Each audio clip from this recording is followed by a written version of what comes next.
Hello and welcome back to Deadly Premonition, where we're currently playing as, well, not as York. And we've got a 9mm Sheriff Custom handgun. And a slightly differently weird running animation. But we are hot on the trail of York, so...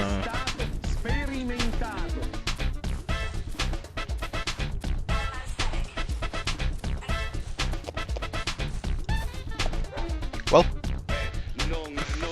fucks up with the fucking music though, it's so out of place.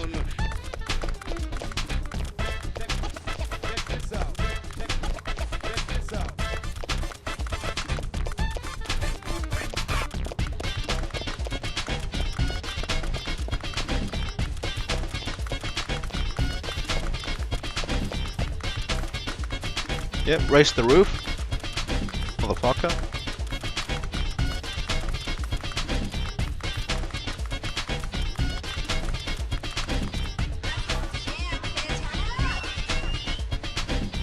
Hey, where are you going? Deputy Willie, he's over here! Come on, hurry!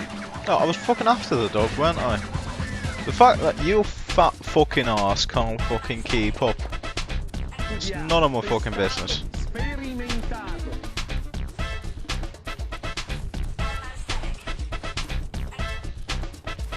Just pop a fucking cap in your ass. I can point my gun at people and they can claim fucking... Oh my god, that's brilliant.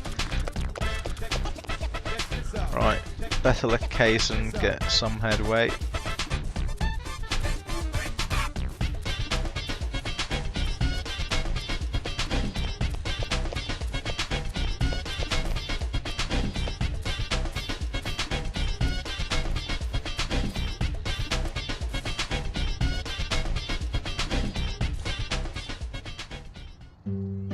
He can be a little selfish, but he's a good dog.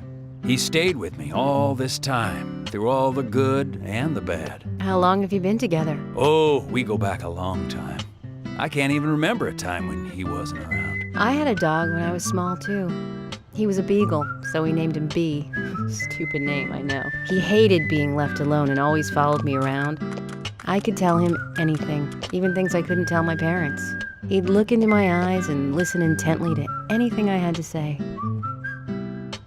It's like he sympathized, and he didn't make fun of me. He would just listen. When I was done talking, he'd put a paw on my thigh. My worries just faded away when he did that. Made me feel like I was just a fool for worrying so much. Dogs are great that way. Oh, yeah. Sometimes I think they got a lot more wisdom than us humans, even if they are betrayed. Well, they don't see it that way. Sure sounds foolish, but you know dogs, why, they're always happy. I'm positive that even if man perishes off the face of the earth, dogs, why, they'll just carry on, regardless. They see everything, you know. From their dog houses, they look out and they see what humans do. Kaysen. Oh, look, Deputy Willie's calling for us.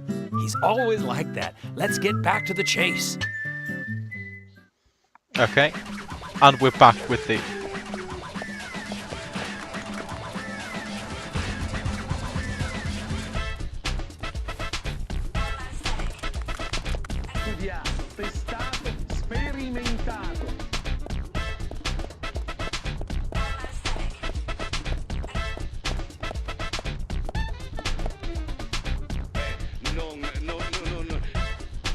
Go on then. Oh.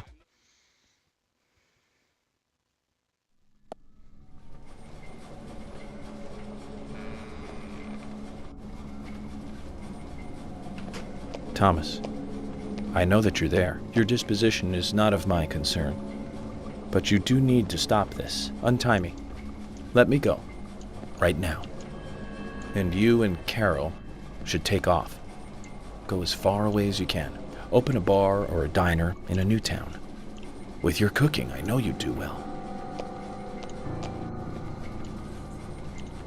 Why, thank you, York. You're so kind. Unlike him. If I had someone like you, things may not have come to this. York, have you ever been in love with someone? Thomas, a long time ago, I witnessed two people that I really cared about die.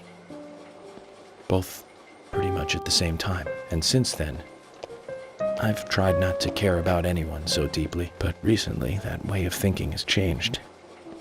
Emily, right? She's a nice girl.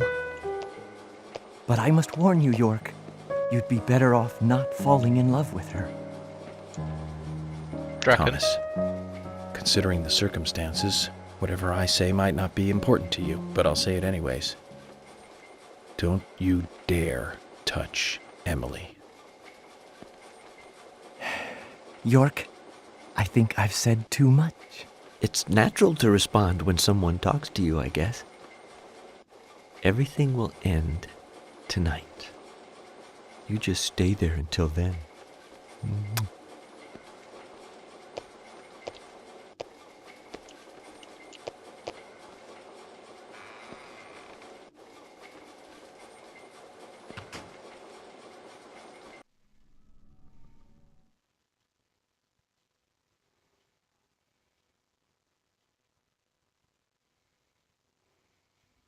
Alright then. Weird.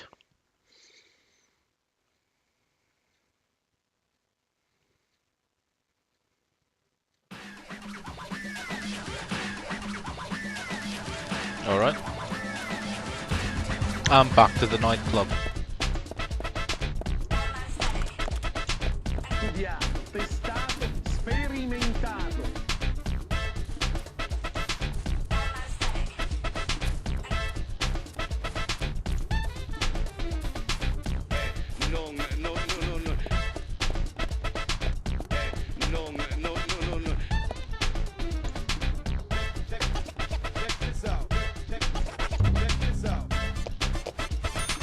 Good, we can save here.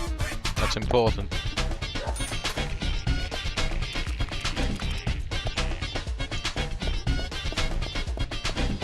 And now it's turned off the save thing.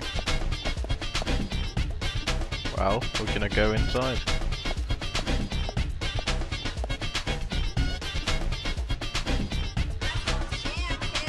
What's wrong? Something's bothering you. Oh no, it's just... I promised to have tea with Polly. I just remembered. What's that got to do with anything? Yep, you're right. This just isn't the time, I know. But it's... well, she reminds me of my mother who passed away. Kaysen. I've been a salesman for a long, long time. I never had time to talk with my mother, you know. Sales, they were the thing for me. No matter what happened, this was more important. So even when she was sick, I put more energy into my work, which I regret now. And you know, when I heard she died, I was on my way home, all happy. I closed a big deal in Jersey. Just when you want to give something back, you got no one to give it back to. Well, that's when I met her, Polly. I thought heaven had given me another chance. I really did. So I always stay in that hotel whenever I come up here. Oh, sure, the rooms are great, but in all honesty, I go there because I want to talk with Polly. Does Polly know all this? No way. I'd never say anything so embarrassing to her. She'd think I've got some crazy mother complex or something.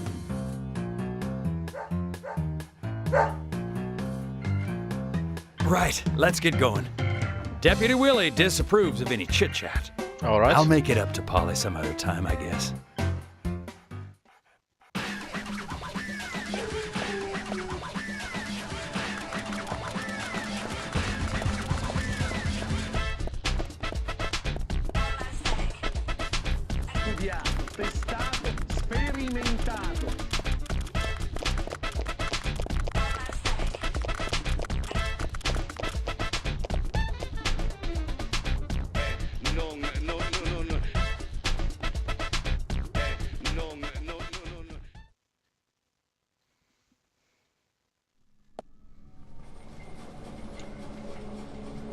Zach, I'm hungry, but I can't do much about that at the moment. Thomas is certainly a great cook.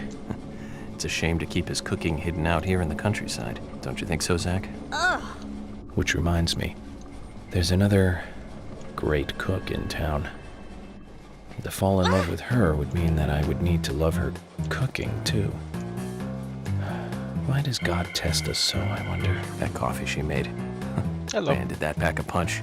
I wish you could have tasted it, Zach.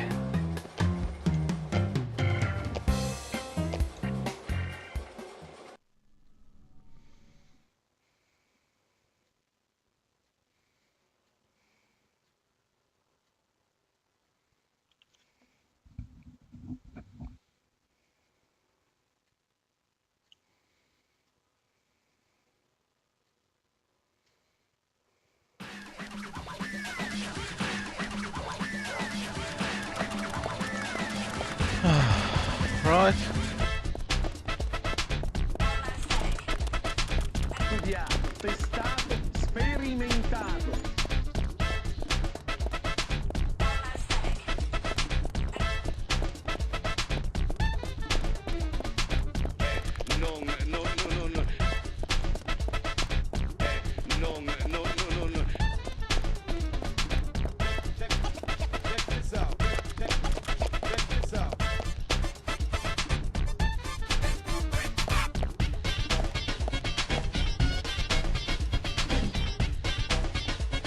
It's only a hunch now, but I don't think Nick killed Diane.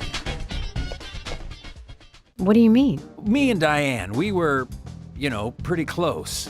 I'm sure some people might have moral issues about it all, but I'd like to think that I knew her pretty well. Every time we finished talking, she'd bring up art. I'd make a face, boring. And she'd always say, "You're so different from Nick. He's so much more intelligent." Sounds like something she'd say. Nick was one of the few people who she could talk to, And vice versa for Nick, I suppose. Diane also told me that she was best friends with Nick. He'd have nothing at all to gain by killing her. I can't believe that one would try to kill the other. I just can't. But even the best of friends can end up in the worst fights. Still, the voices and footsteps I heard that night, they were something else. Much more violent, more horrifying. Diane's voice sounded different, too. Different. Hard to explain. Of course, I couldn't make out what she was saying. You told York all this? Of course I did. What did he say? I know, that's fine. Something like that.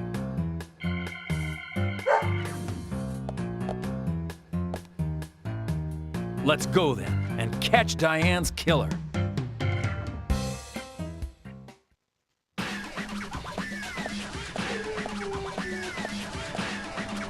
Okay, and we move again. Brilliant. Studiato, testato, sperimentato.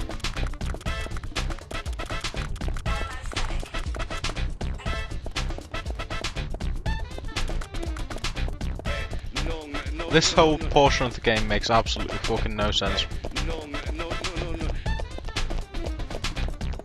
I love it to bits, but it makes absolutely no fucking sense. Let's let the Kaizen.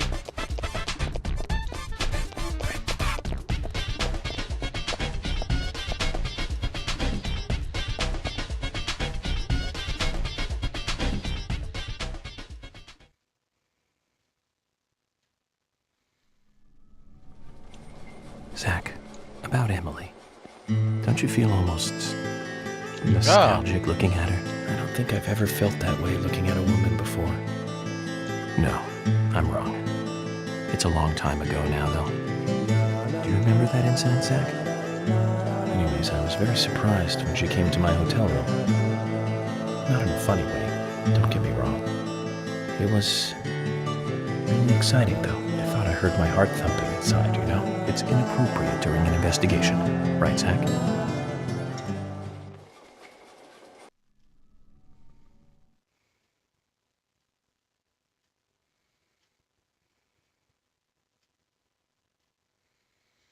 Alright then. A lot of backstory in this as well for... Well, in this and the previous one for York. A lot of internal monologuing. Introspection. Go on. Studiato, testato, sperimentato.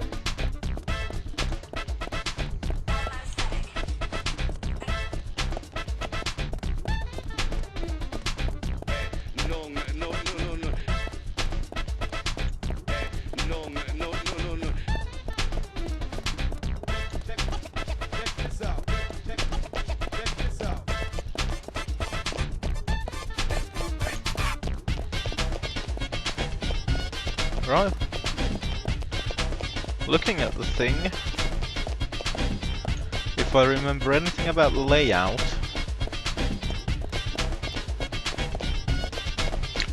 we are headed to the community centre, which is the old Ford Theatre as well, so hopefully it doesn't make me run all the way there as well, because, you know, for fuck's sake, we've been running for, what, 15 minutes? Studiato, testato, sperimentato.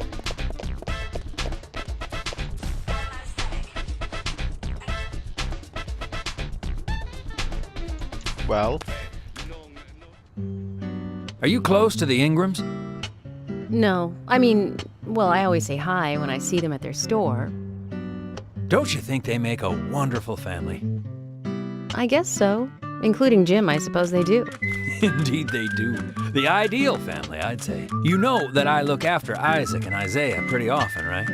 They talk a lot when I take them out. Yesterday, Mama and Papa, and this morning, Grandpa, always about their family. Just listening to them makes me feel so happy. I don't have any brothers, you know. Maybe I'm a little jealous of those two.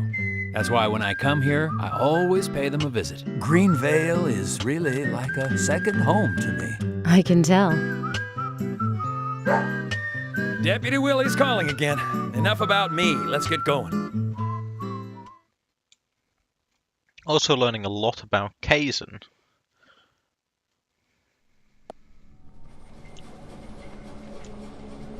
For some reason in the darkness, I see Emily's face. When I first met her on the bridge, she looked so dignified. And that glimmer in her eyes when she argues every word I say. Her blonde hair lit by the dawn. Eating steak at the diner. Giving me directions in the car. Oh. The horror on her face in the gallery. And that coffee she made. And oh, fuck. It's like she's a goddess in a tight dress. Zach, let's pray that she doesn't become a real goddess.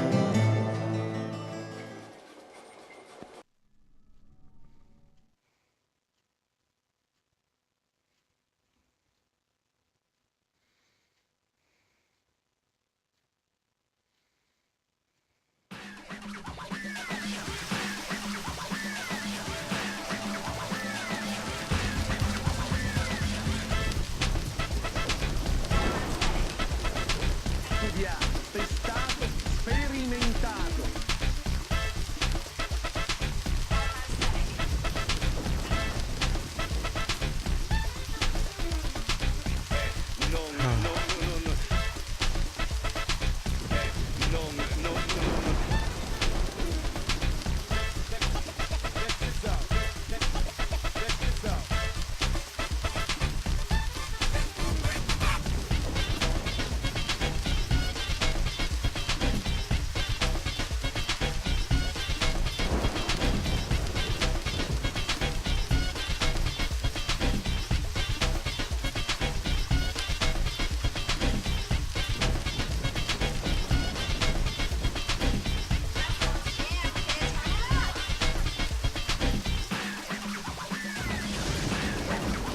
Willie! York Willie. is nearby? Good job, Willie. Can we stop running now, please? I've never seen a lady that happy to see an excited Willie.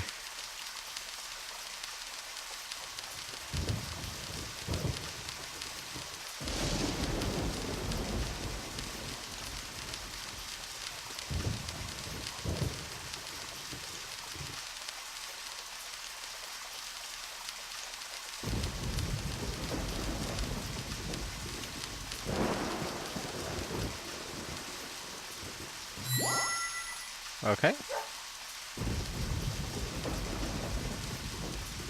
Hey, so we took the long route here. You weren't playing with us, were you? George, we've found out where York is. George? George!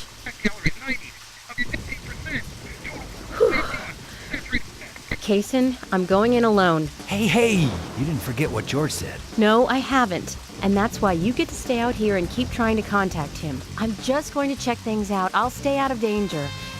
Trust me. Okay, if you say so. I'll take care of this here.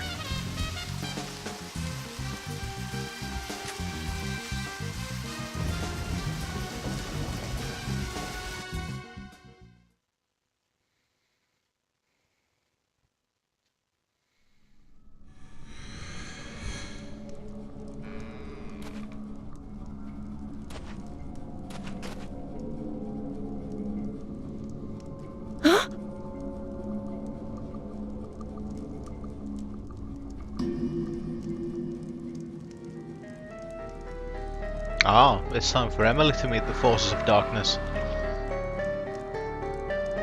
Freeze!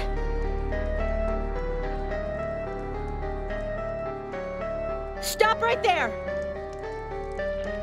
Stop!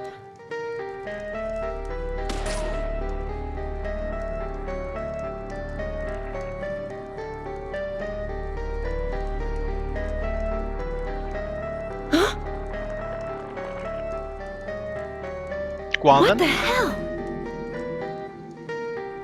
Ah, a pitchfork.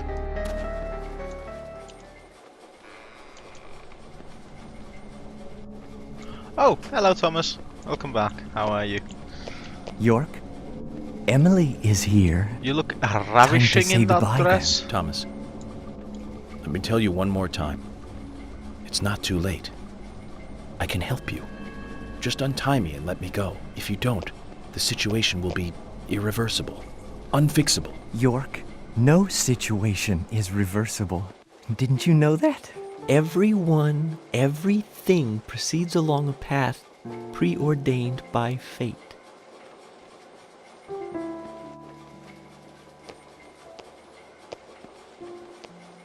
Goodbye then. I wonder who'll be the next person to open this door. Well, whoever that person is will be the one to decide your fate. Zach, what was I supposed to say? All I can do now is wait. Cool.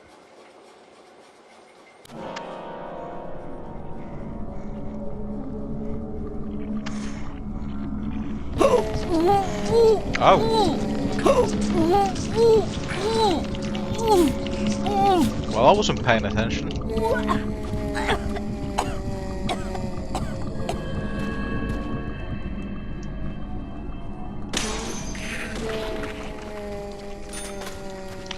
The fucking Sheriff Custom takes 19 rounds. That's impressive.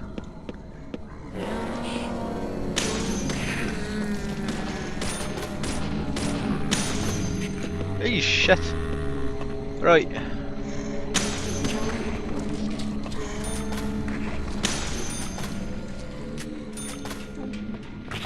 It's a dapper fucking gun for taking down enemies, I'll tell you fucking what. Fucking brilliant.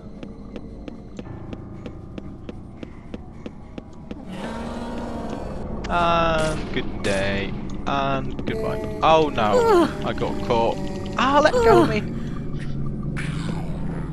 What the fuck? Get up. The camera does not like stuff like that, unfortunately. Speaking of the camera not liking stuff, 10mm auto bullets.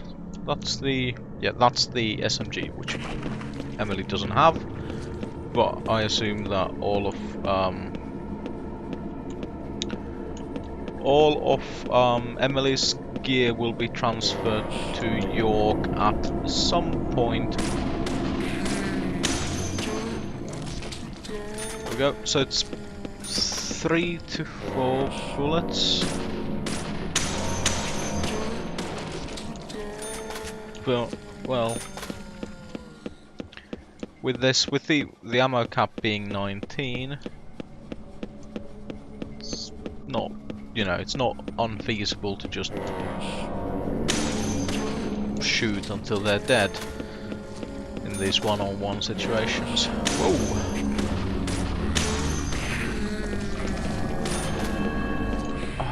gonna hide because one of those guys had a shotgun.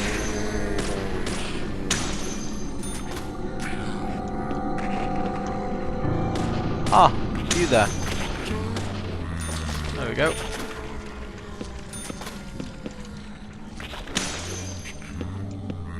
Oh, that guy had a shotgun as well.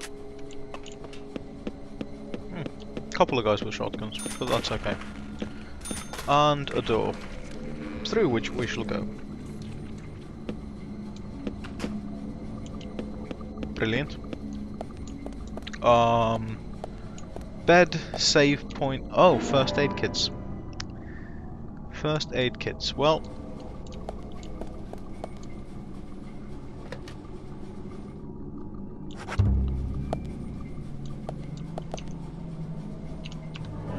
let's see. So, Emily.